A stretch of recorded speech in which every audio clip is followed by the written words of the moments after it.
I will quickly go through what we're going to cover tonight. We're going to start with an overview of the Ending Deforestation campaign from Daisy. Then I will talk to you about why we're all here, which is MP and candidate engagement and having meetings with your MPs, your members of parliament, or the candidates in the New South Wales election. We'll talk quite a bit about resources and next steps, so we all know what we can do with what we've learned tonight. And then we should still have about 15-20 minutes for questions and discussions. I'm aware that there's some of you on the line who might have never met with your MP or candidate in a state election before, and there's others of you who are long-term lobbyists and have done this a lot. Hopefully there's something in this for all of you. And once we get to the end, if we've still got time left, and there are some people who have done this a number of times in terms of lobbying their MPs or local state candidates or federally, and they want to share some tips with us, that would be great. Hopefully we'll have time for that. So I am just going to hand over to Daisy. Thanks, Daisy. Excellent. Thank you very much. So I get the joy of talking about why deforestation is a problem that we should all be in meeting with our Member of Parliament. It's not a particularly cheerful little bit of the presentation, but bear with us. And the reason why at the Nature Conservation Council we're so concerned about deforestation is that we live in such a highly transformed landscape. So in Australia, we have the worst animal extinction rate of any continent, which is shocking. Right now, there's 1,000 plant and animal species that are threatened with extinction. So that's our own government recognises that there's 1,000 plant and animal species that are threatened. We know that 10 million animals every year are killed by deforestation, and that's about 1 every 3 seconds. And we know that habitat loss is the leading, like the #1 reason why animals and plants are threatened with extinction. So habitat loss is, absolutely an issue we need to address if we're going to have like healthy landscapes, living landscapes for future generations. This is a pretty sad image from up around Armidale, actually. For those of you on the line calling in from Armidale, it might look familiar to you. Beautiful koala there. We know that 14 hectares of koala habitat, so that's 14 football fields, are cleared every single day in New South Wales. And that information is just for one part of our state. So overall, there's probably a lot more habitat that we're losing every single day. And this map, I think really, to me, the first time I saw this map, it really showed me what the problem was. Because the green parts are what is intact, healthy forests or bushland or woodlands across our state. And you can see, there's really not a lot of green left on that map. So this shows us really clearly that we live in such a heavily transformed landscape that we absolutely need to be protecting those bits of green that are left, but also acting to restore the health of the landscape. Because sort of expecting nature or animals, plants to thrive in the green parts that are left as healthy is simply just a recipe for disaster. So we have to look at restoring the landscape. This is just a different, depending on how you learn, a different sort of representation of that last map, which shows that only 9% of our state is in a healthy and natural condition. 39% of our state is cleared, and 50% is degraded.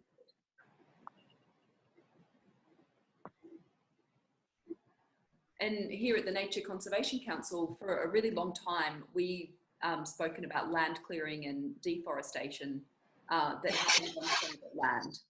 And the reason why we focus on private land and why we're talking about that tonight is that private land represents about 70% of our state. So if we're looking at, what do we need to do to protect nature, we absolutely need to stop logging of our state forests, which is land that all of us own as the people of New South Wales.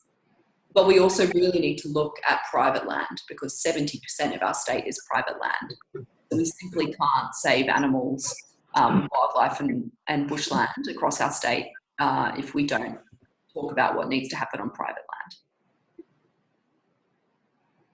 And we know that the impacts of deforestation are many and varied. We know that deforestation and land degradation and bulldozing trees impacts on Aboriginal land and culture. We know that it impacts on health, on native wildlife, which of course probably is like the first thing people think of when they think about deforestation. But it also impacts on climate change. And I know from the chat that that was of keen concern to at least a few of you on the phone. So that's really encouraging to hear as a climate campaigner as well. It's good to know that people are drawing between trees and our climate. We know that deforestation has really bad impacts on agriculture and the health of trees and forests and waterways and on biodiversity more broadly. So even if you are interested in farming, the role of trees and healthy forests and bushland is only becoming clearer just how important that is. So I'm not going to run into much detail on all of these areas because we've been here a long time. We wouldn't get to the juicy bit of how to meet with our MP, but I did want to just draw into two specific areas, and the first of which is native wildlife. So deforestation and land clearing does injure and kill a lot of wildlife. So in the process of clearing habitat, a lot of animals, will have their trees, their homes destroyed. They'll get crushed, or they'll have to flee and try and find new habitat. But of course, that's already taken by other animals, so that's really difficult. We know also that deforestation can remove really critical wildlife corridors. So in such a heavily cleared landscape that we have now, if we're continuing to sort of cut it up into smaller and smaller pieces, there's not that connectivity and corridors for animals to pass through. So it's really important that we protect what we have, but restore those corridors as well.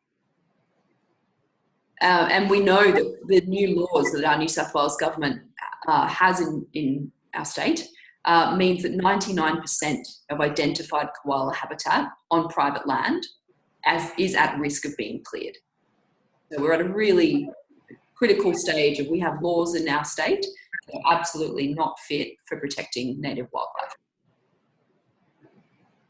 This is a gorgeous little quote from Vicky Layton. Vicky is the Koala coordinator for WIRES, so one of the chief wildlife caring body in New South Wales. And Vicky's been up in Parliament with us just a couple of weeks ago, actually, wasn't she, Shirley? Walking through Parliament, meeting with MPs, and talking to them about deforestation and climate change. And climate change, exactly, interconnected. And so Vicky says that I've released animals into good habitat and returned months later, and it was completely flattened. The animals were killed or lost, just soul destroying. We as a community are at a turning point. The decisions that we're making today will affect not only our native species, but our own well-being. So that's coming from Vicky Layton, who's been a wildlife carer for 30 years. So very authoritative voice. We also know that deforestation and clearing of trees is really bad for agriculture. We know that trees are really important for creating more rainfall. So the sort of crazy drought that we've been experiencing for a long time now, scientists predict would probably have been significantly less severe if we'd had more trees on the landscape to release more moisture into the atmosphere and produce more rain. We know that trees in the landscape also protect our watercourses, so result in there being sort of cleaner and fresher water. And also having trees results in there being less sort of soil erosion. So this isn't an issue where it's sort of nature or agriculture. It really is, we're at a stage now where we need to have more trees in the landscape for agriculture and for wildlife. And this, some of you might remember actually, Glen Morris, who's a farmer from up around Inverell, he came to Sydney a couple of years ago now to protest weakening of deforestation and land clearing laws. And he rode his horse, which is pictured here on the slide, Ombre, across the Sydney Harbour Bridge to raise awareness about his concerns with these laws. So a bit of a legend. And Glenn says that we seem to forget about all the services that nature provides. We're just taking it all for granted as we clear more and more trees for agriculture. There is nothing we need more than the rain-producing, cooling effects of healthily vegetated landscapes. And I encourage everyone to realise we're in this journey to restore a healthy planet together. You know, this is coming from Glen, a man who's spent decades and decades managing cattle across New South Wales. We can speak with authority. And so I'm going to leave it there. I didn't want to bombard you with too many stats and figures about deforestation, because the one thing that really matters to your MP is that you've taken the time to go and see them about the issue. So you absolutely don't need to be an expert. You simply need to show your MP that you care and that you've got some information that you can give them. So I guess the main message I wanted to convey to you is that there are many reasons to care about deforestation, and no doubt if we asked all of you, there'd be 30 different reasons why we should care about the issue. Thank you for taking that step of meeting your MP. It's just so powerful. Yeah, great. Thanks so much, Days. And while I'm introducing this section, if you didn't get a chance to answer why you're excited to meet with your MP and local election candidates, you can type away in the chat box to let us know. Just a quick reminder, if you've forgotten or if you've just joined us, to hit mute so that you are muted, and that way everybody can hear clearly as we go through. I'm going to talk about engaging with our MPs and local election candidates. But I'm just going to have a quick look back at the chat box and see what people wrote. Let's see if I can find it. Okay. Oh, great. Fantastic. So what do we have? Daisy, you're very welcome to help me out with this. Did you have a chance to read some good ones? I certainly did. So I heard that people were particularly concerned about climate change as someone's concern. And also that that we're losing habitat for important native animals and also for plant species. I think it is important to remember the plants. It's so easy to think about koalas and those big iconic animals, but we are certainly losing plants as well. So Kevin here has mentioned koalas, platypus and parrots, all fabulous animals. I saw some great ones a little bit earlier. People were talking about the upcoming election and that this being a time where our voices are being heard and listened to even more than they normally are, and that we've got a unique moment that only comes up every 3 years to really put the pressure on all parties to raise their game, which is great to see that too. And Jay has mentioned climate change as being a key reason why he's interested in meeting his MP about this issue.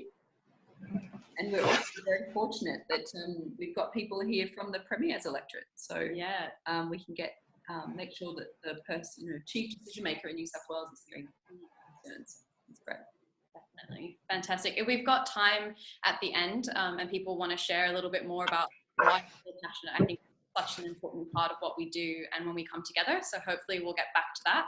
But I'm going to jump back to the slides and just talk to you a little bit more about MP and local election candidates and engaging with them and meeting with them.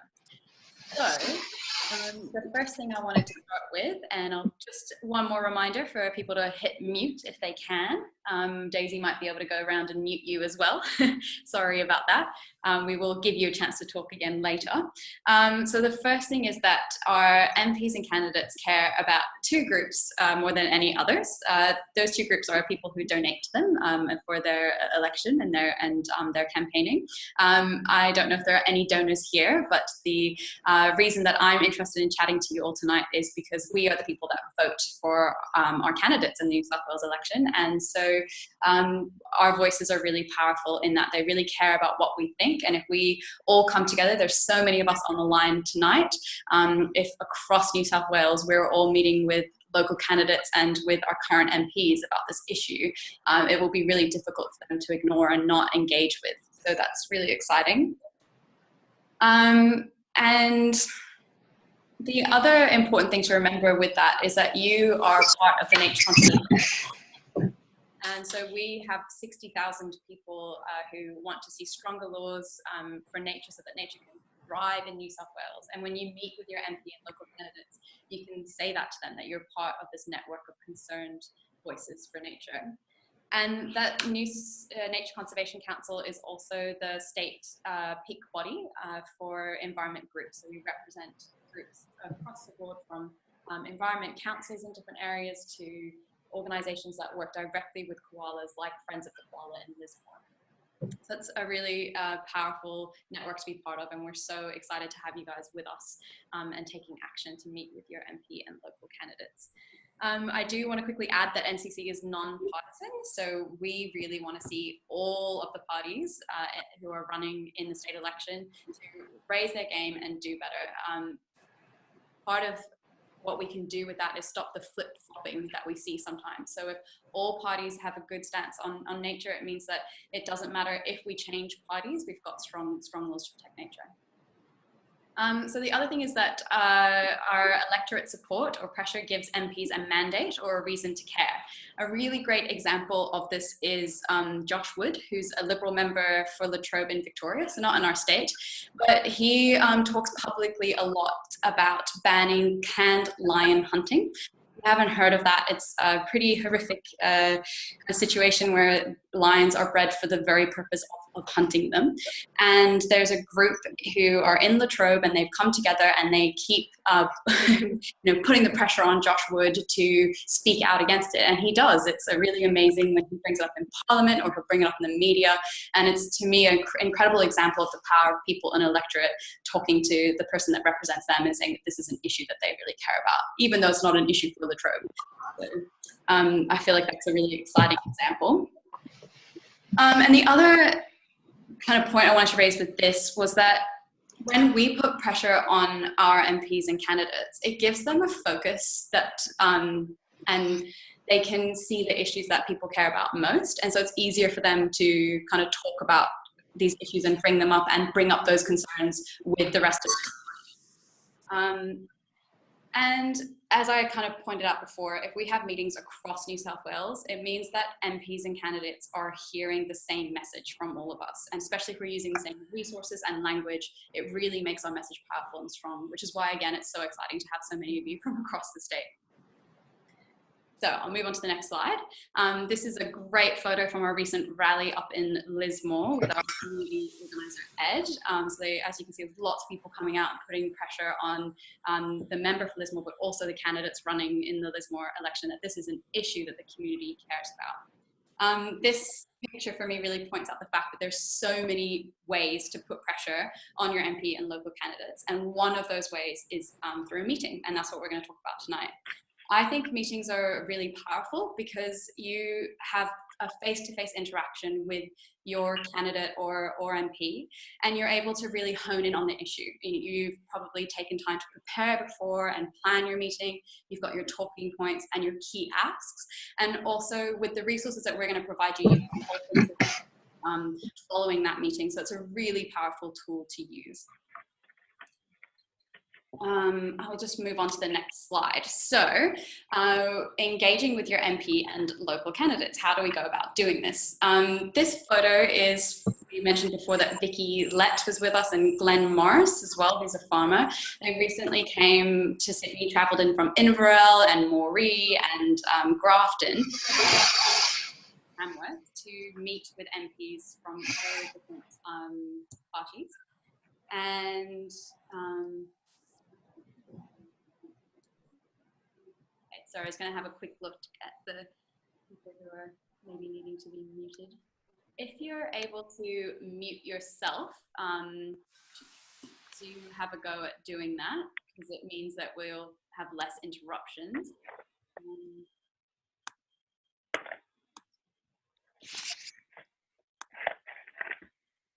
I'm just going through very quickly and muting some of you. I hope that's okay. We'll be back online in a minute.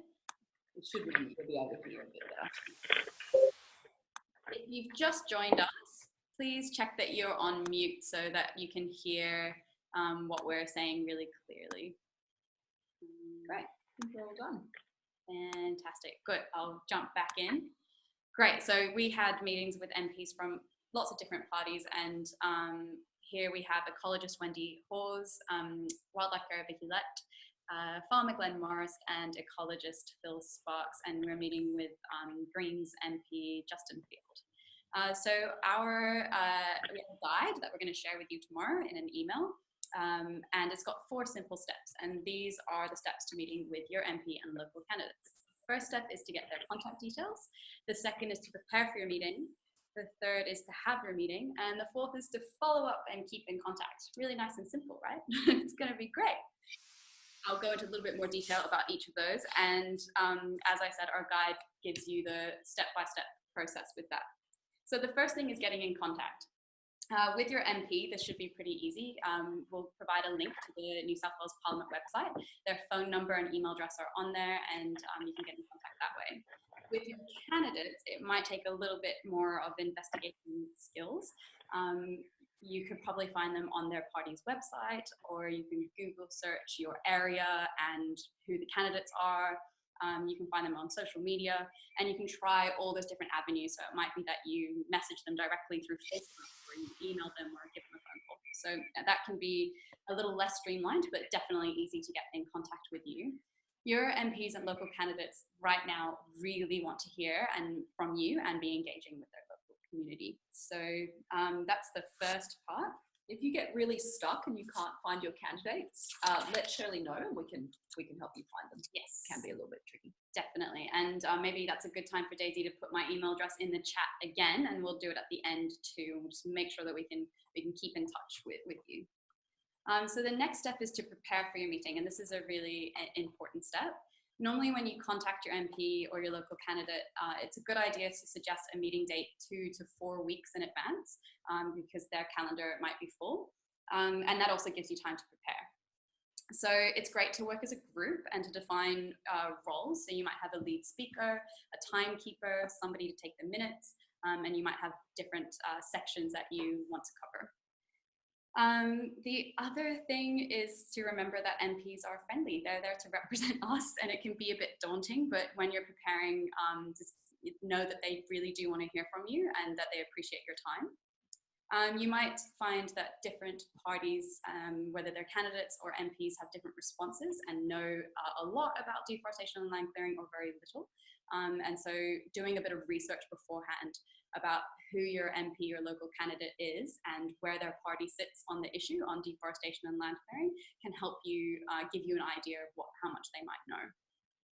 And the most critical part, I think, in preparing is thinking about what your key asks are going to be. We've prepared a list of key asks for you, but if you've got other ones that you really feel are important and connected, it's a great opportunity to take those to them too. The next step is to have your meeting. So on the day, it's important to remember the 3 Ps, which is to be punctual, professional, and positive.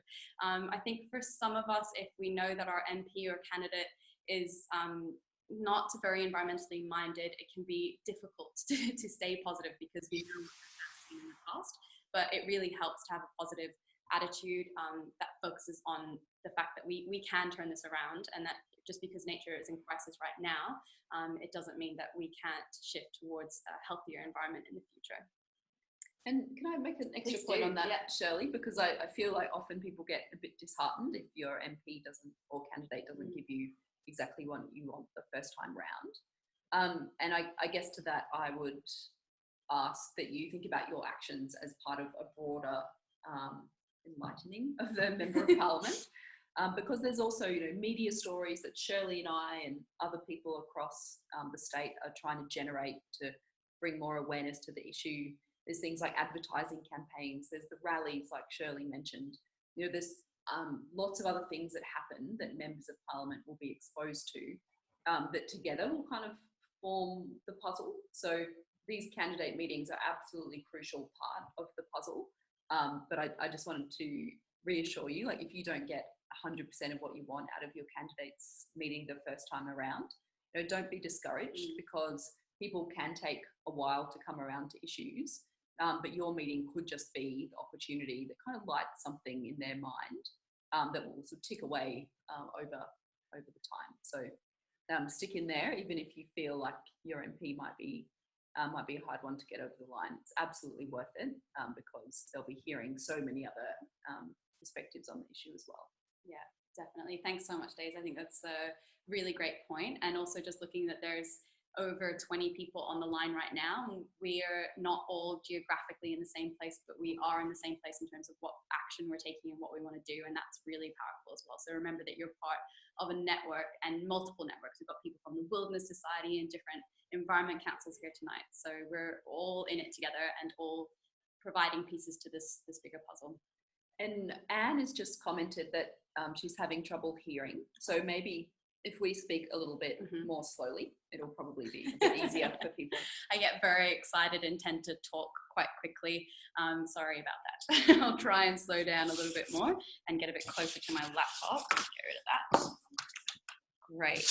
So moving on from that and not being disheartened, there's also materials that you can bring along to your meeting that can really help guide the meeting. We again will provide a list of materials and access to those materials for you.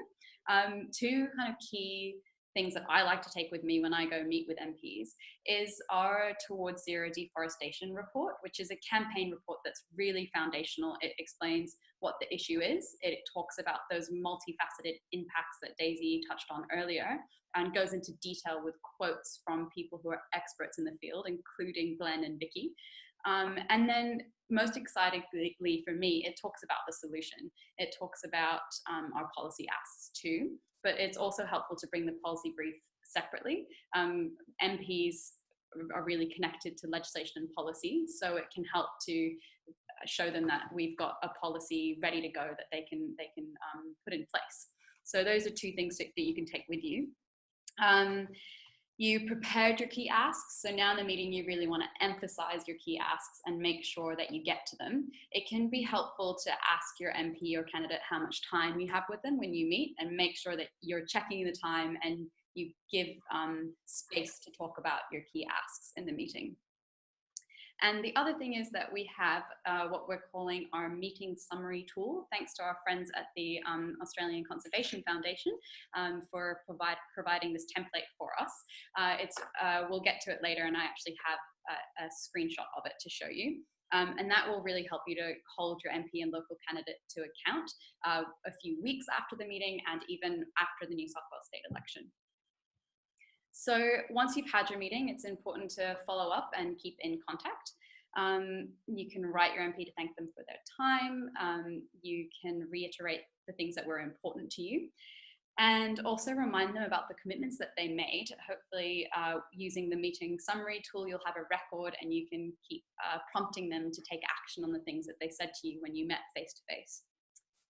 You can also follow up on any outstanding actions. So whether they promised you things or you promised them things, if they've asked for more information, because we don't expect you to be an expert and we're not experts either.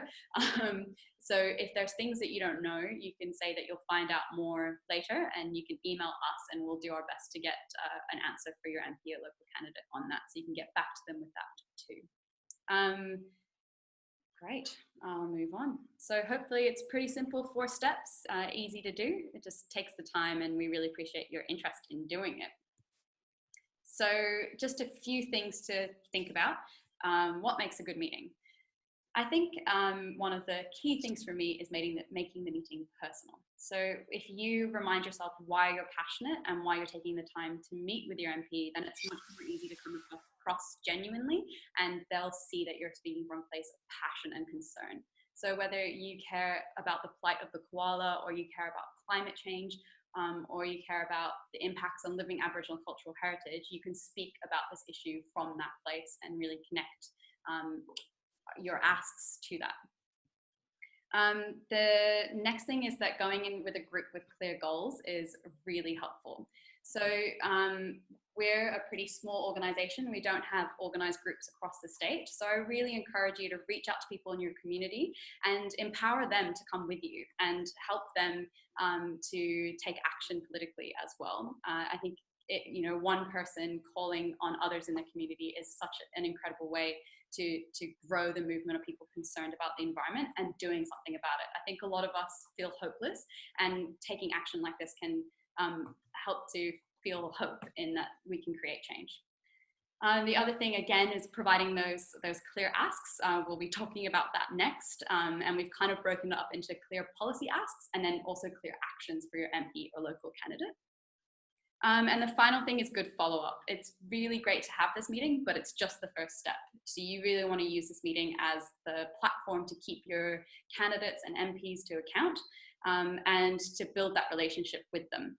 So it can help even before you go for a meeting, to attend some events that your MP is going to, maybe invite them to events that you're organizing or part of, and just keep that relationship going pre and post meeting. Okay, so we'll move on to what to ask of your MP and local candidates. And as I said, we've split this into policy asks and actions. So I'll start with the policy asks here.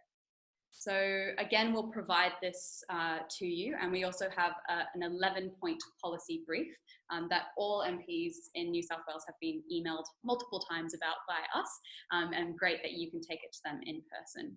So here are 3 key asks that we call on all parties in New South Wales to: 1, ban the clearing of koala and other threatened species habitat and all high conservation value land on all land tenures. The second is to release prompt, transparent, and regular statewide clearing data. We have a report that we'll make available to you called Bulldozing Our Bushland, and it really highlights the issues of the government not releasing the data that they promised us.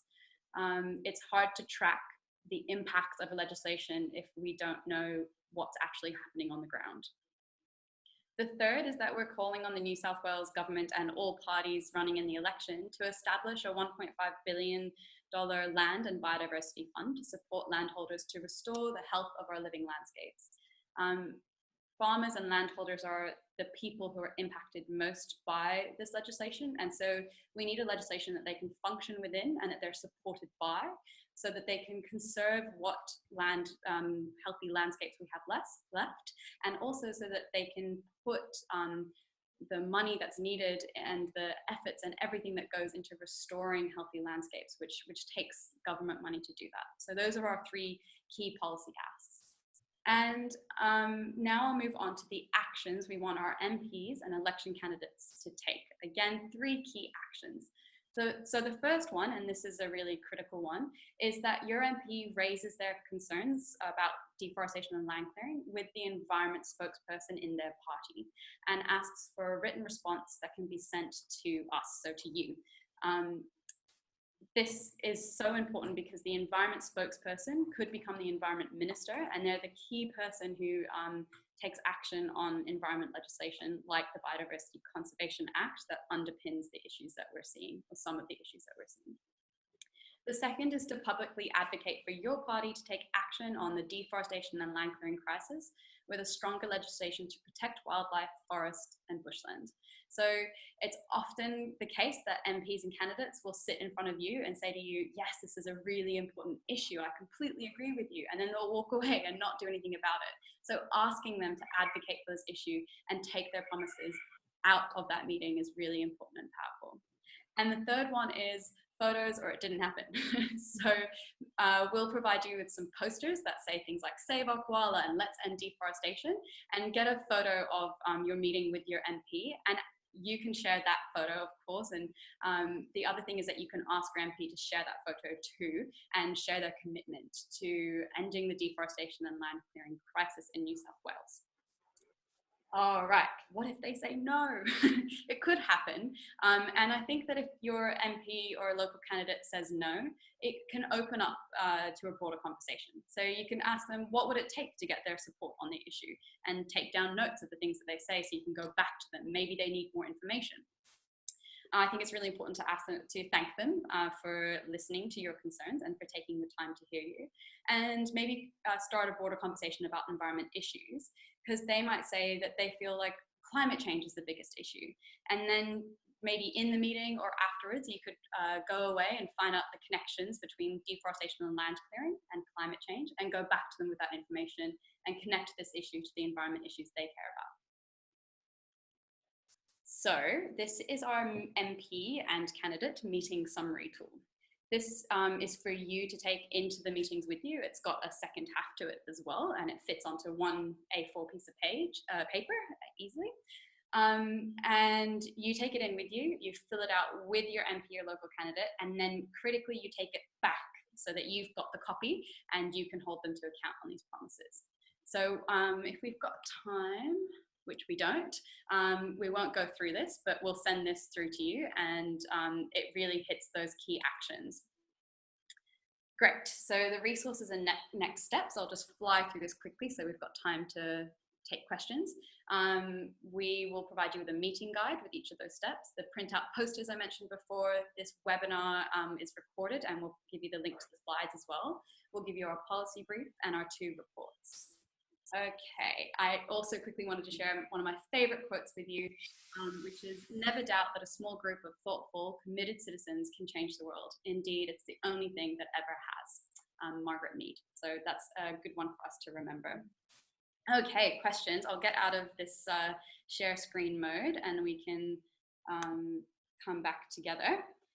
Great. I think the best way to take questions would be if you could type your name into the comment box, and then we'll call on you to ask a question.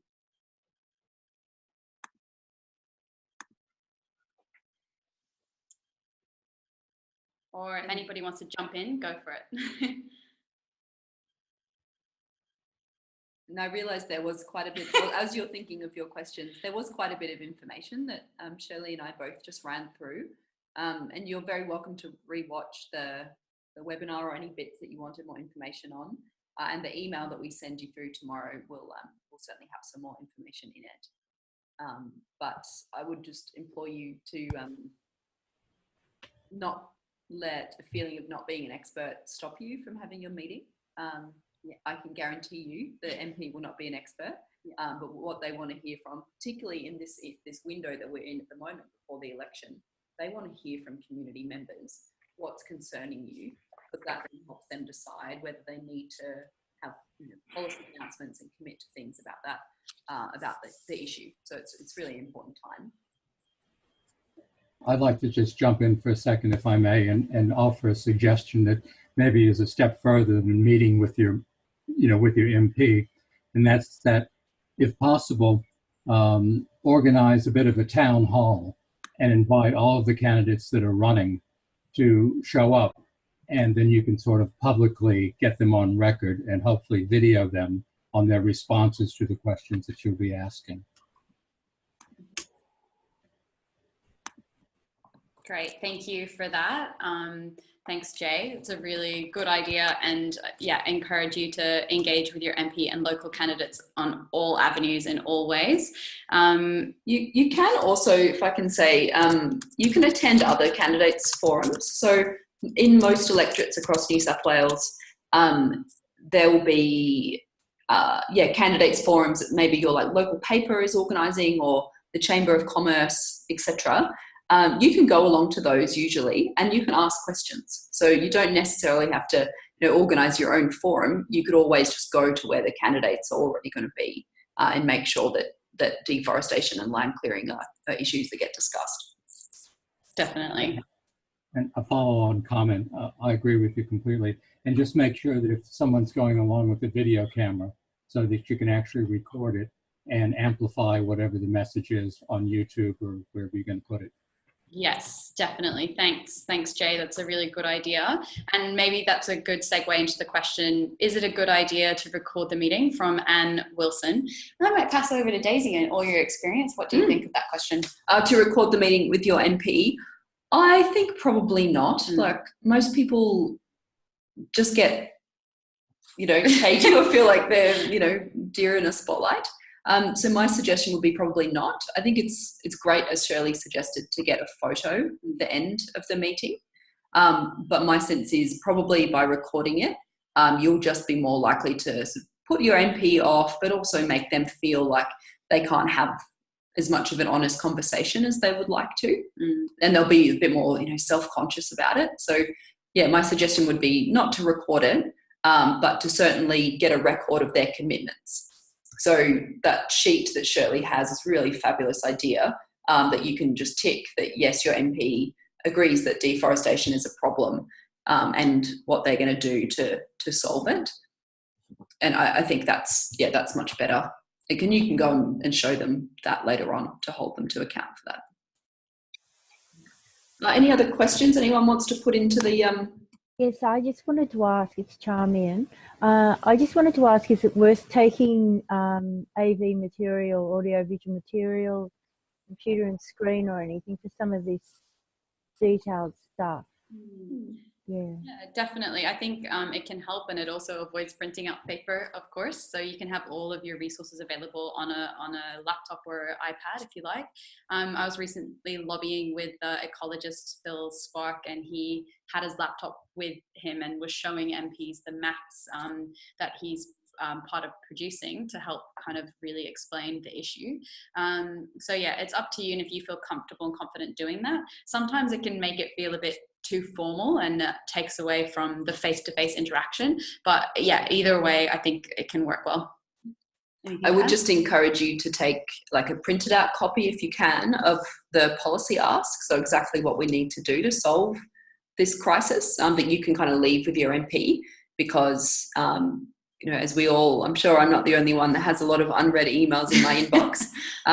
So you know, if you can give someone something in paper, it's much more likely that they're going to read it. So if you're going to give them just one thing, just give them that list of policies. Yeah, definitely. I think that's a really good point. And it also brings up for me that, you know, we don't have to be experts on this issue, that the answers and the solutions are written down for us. And it's really about taking that to your MP or local candidate and making them aware that this is of concern. And there are experts who work in policy and have done lots of research and community consultation who can provide the in-depth answers of how to go forward. And it's really just about you going and saying that you're concerned about this issue. So I just want to ask a second, make a second point. Yeah. Me and my partner, we're both arborists, went to Bob Stokes, and Speakman was also supposed to be there to talk about urban forests and the clearing of land in urban areas, because it is important habitat as well. And what we did was we took a single summary sheet that we could hand them. So I just recommend that people do take as well, not only great big documents, which you can have, but also summarize it down into one sheet, not just your points, my asks, but a little bit more than that. Yeah, definitely. That's a great idea. Thanks so much for that. I'm aware now that it is 7 p.m. So if you need to go, thank you so much for taking the time to join us. We'll email you tomorrow. If you don't hear from me, again, it's shall, Hall, at nature.org.au, and I will send those resources through to you. I try to get a list of everybody online, and I'll email you tomorrow with all the resources we've talked about. I'm happy, I think Daisy would be too, to stay on the line for a bit longer to take a few more questions, but if you have to go, thanks so much for joining us. Thanks for your time. Thanks for your passion. And can I make one more point? Please do. Let us know how you go. Yes. When you meet with your MP or your candidates, it's so helpful for us to know, you know, oh, Jenny from wherever was really interested in koalas or really interested in climate change or agriculture. You know, that's helpful for us, because then when we go and meet with them from the Nature Conservation Council, we can kind of tailor our information to them. So yeah, really helpful for us if you let us know how your meeting goes. Yes, definitely. Thanks, Days. And that brings up one of the resources I forgot, but it's in the guide that we'll send around tomorrow. And that is a feedback form. So you can just really quickly fill out who you met with, which electorate they're from, which party they're from, and tell us a little bit about how the meeting went and some of those key points. So that just makes it easy for us to keep track of. Great. Do we have any other questions?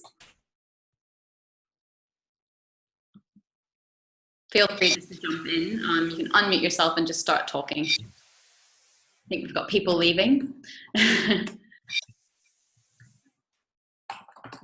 Great. I think I saw a question a bit earlier about connecting people in areas with each other. So maybe there's 2 people on the line from Coffs Harbour, for example. I will try and keep track with your postcodes and that kind of thing of where you're from, and do my best to connect you with people in your area who want to take action as well, because we're stronger together. So that might take me a bit of time, but I'll definitely endeavour to connect people where we can. So thanks for that great question and great idea too. Anybody on the line have a question for us?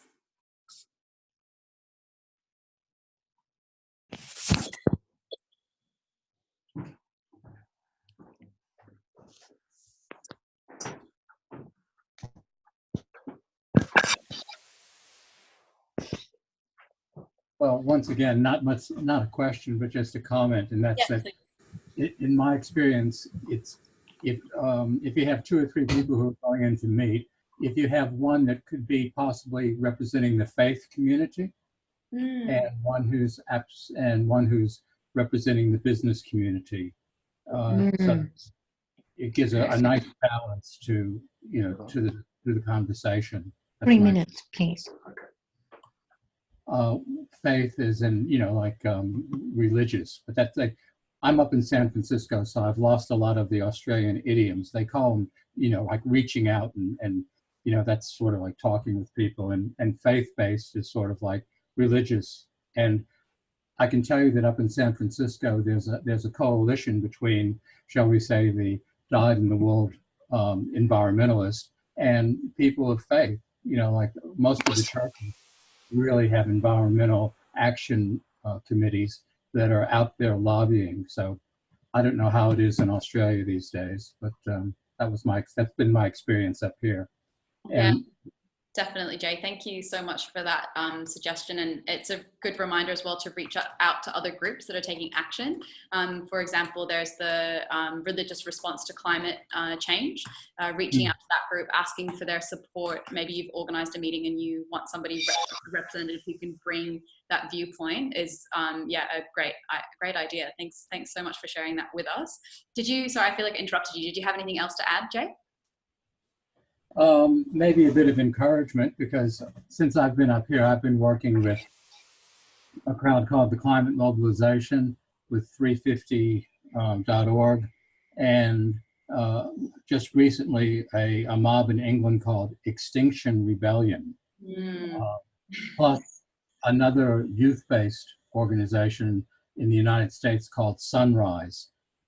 So in the 3 years that I've been up here, in the last, say, 60 days, ever since the IPCC reports come out, the whole issue of climate change, of which deforestation is a huge part of it, really gotten a lot of good media attention. So to me, it's prime time in Australia, to sort of go in there and state the case and get people to sort of get on board with the program, because I can tell you that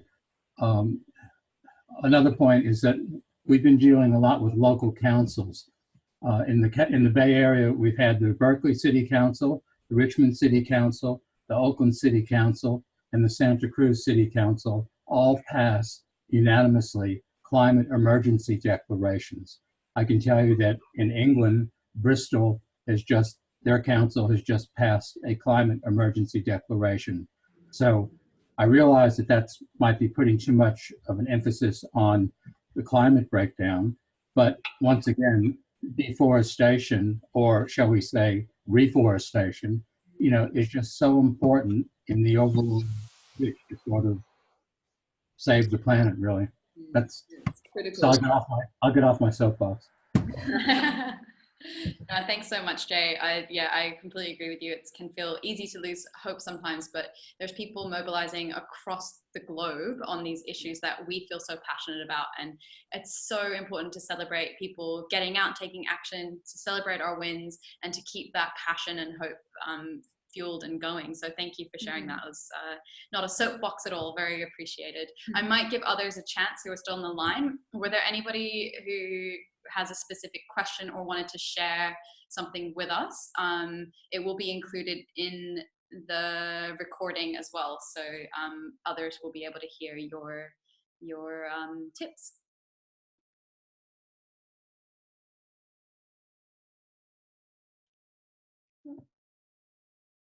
Okay, well, maybe we should wrap there then. Yeah, sounds good. And you can certainly send Shirley an email, or myself, but you've got Shirley's email there. If 10 minutes later you think about something, a burning question, please do feel free to get in touch, because our job is to help you do this kind of work. So yes, really have to help. Thanks very much, everyone. Thanks. Bye. Have a great evening. Chat soon. Thank you. Bye.